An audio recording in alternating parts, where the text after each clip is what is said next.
Ako po ay isang abogado bago mambabatas. Ako po ay dumaan din sa napakaraming preliminary investigation. And kung magpipresenta tayo dito ng dokumento na hindi natin bibigyan ng oportunidad yung inaakusahan dito, then where is the procedural due process? That's why I'm saying, are we Honorable improving Garbin. the complaint? Or Honorable it is Garbin. better left to the impeachment court to present all these documents so that the respondent will also have the right to confront those evidence presented against her Notice is being given to her. and the right also to examine those specific SALN that allege misdeclarations of unexplained wealth.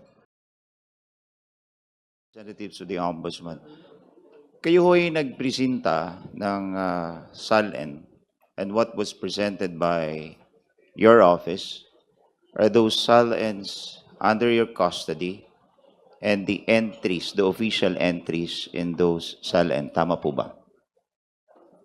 Yes, Your Honor.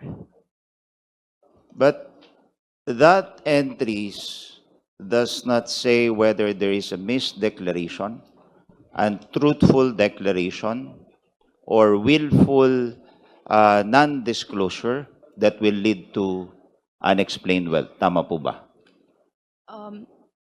Your Honor, binasa ko lang po kung ano yung, at kinonfirm ko lang po kung ano yung nakalagay sa SALN.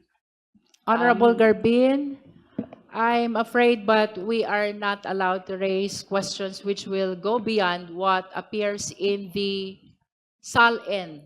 That's why, Madam Chair, I just need confirmation whether that Yes. presentation Issues concerning misdeclaration. yields in support to the complainants. First of all, Madam Chair, wala yung complainant dito eh. I understand, but please limit your questions to And that's why I want to ask contents of the sana yung affidavit. complainant contents of the as SALNs. to his allegation, because it was pointed out that the SALN was only part of a broader allegations of unexplained wealth. But as correctly pointed out by Mr. Marcoleta or Congressman Marcoleta, those SALN that was, or that we want to specifically pinpoint that have material misdeclaration or untruthful declaration was never attached in the first place We are in the not complaint. yet on that, Honorable Garbin. We are were only on the existence of the SALNs. we were already through on that. We already approved, voted on the ultimate facts and the sufficiency in substance. And the annexes provided in the complaint, Madam Chair. So what we have here is an improvement of the complaint, of the complainant's evidence. Tayo yung nagpuproduce ng ebidensya eh, which is not supposed to be the case. With all due respect, Honorable Garbin, the issuance of the subpoena is not for the purpose of adding, supplementing, or correcting whatever appears in the complaint. The purpose of the issuance of subpoena is to test whether the complaint is sufficient already for the existence of probable cause. To But- aid the justice members in judging whether or not probable cause exists on the basis of the allegations in the complaint, including the attached documents. If I may, Madam Chair. The Honorable Chua. Thank you, Madam Chair. Madam Chair, let me walk you through Section 7 of our Rules of Procedure in Impeachment Proceedings. Sabi po dito, the committee shall conduct a hearing. The committee, through the chairperson, may limit the period of examination by members of the committee. The committee shall have the power to issue compulsory processes for the attendance of witnesses and the production of documents and other related evidence. So, yun po yung ginagawa po natin dito. This SALN, ito pong SALN na to ay pumapasok po dito po sa power ng committee.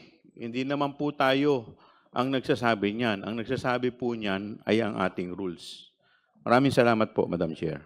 Thank you. Before we proceed, Madam I just Chair. want to state for the record, Honorable De Lima, that the committee is already in receipt of the notices of disallowance referred to by Attorney Camora of ICFAO COA during the April 14 hearing.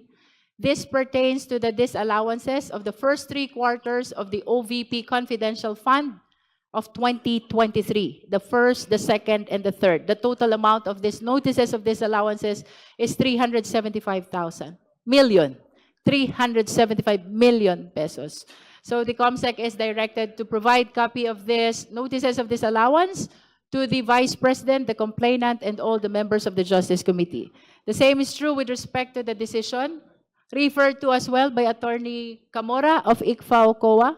This is to prove that the appeal pertaining to the last quarter of 2022 confidential fund of OVP has been denied, which means that the notice of disallowance for the last quarter of 2022 was affirmed by the Commission on Audit. Likewise, the committee secretariat is directed to provide copy of the same to the Vice President, the complainants, and all the justice members. Honorable De Lima is recognized. Thank you, Madam Chair. Just wish to put forth additional counter-arguments on the points raised by the Honorable Marcoleta and also certain points raised by the Honorable Garbin. Okay, first, we have determined already sufficiency in substance of the complaints. Sufficiency in substance, both in form and substance, and that includes the annexes. Pangalawa po, hindi po required na lahat ng mga pwedeng ebidensya ay dapat na produce na ng complainants at the time of the filing of the complaint. And that's why we have these processes of subpoena para makalakap ng mga ebidensya na nakasabi sa complaint tsaka yung mga related evidence. Ang importante po dito, especially in the issuance of subpoena, yung requirements of specificity or sufficiently described yung mga dokumento na pinapaproduce at yung relevance to the issue. Wala pong duda dun sa mga subpoena po natin ng production for the production of specific documents like respondent SALNs, the AMLAC records of the flagged bank transactions of the respondent, the records of her corporate holdings, records of her financial transactions. These are all relevant to the grounds alleged in the complaint. They directly relate to the issues actually and specifically raised in the third and fourth impeachment complaints, the Sabalia et al. And Cabrera complaints, particularly that respondent purportedly engaged in culpable violation of the Constitution, graft and corruption, bribery, including the accumulation of unexplained and or ill-gotten wealth, and her ownership of secret bank accounts worth millions, if not billions of pesos, all of which she did not declare in her SALNs. Doon sa punto na ini-improve daw po natin, actually, there's nothing wrong about that, improving the evidence that are sought to be presented by the complainants, kasi tayo nga po ang magiging prosecutors later, and we are determining at this point the existence of probable cause, and therefore we need the guidance of any other relevant evidence para makarating po sa determinasyon na yan ng existence of probable cause.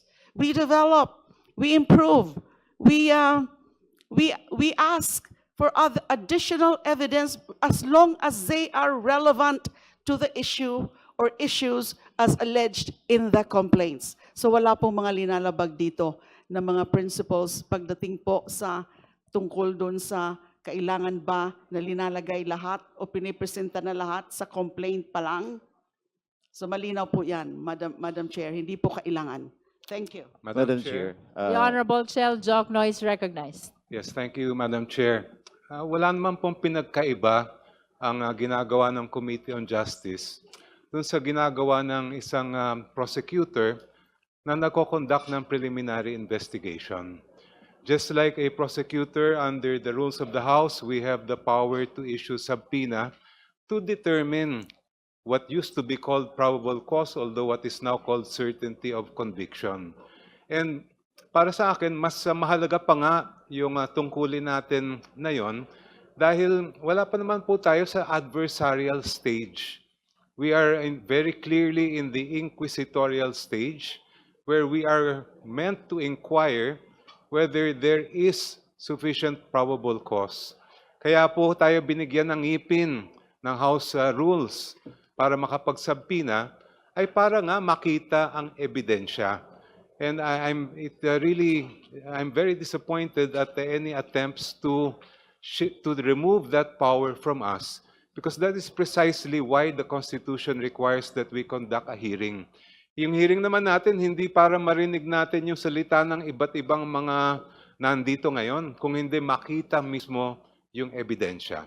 Thank you, Madam Chair. But, Thank you. Chairman, Madam Madam Chair. Chair. My The last Honorable manifestation. Garbin. Madam Chair. At the outset, Madam Chair, let me state that I am for the truth and for knowing whether there's material or misdeclaration on the SALN. What I'm saying here, the observance of procedural due process. Going back to the complaint, as stated, this specific SALN were not attached.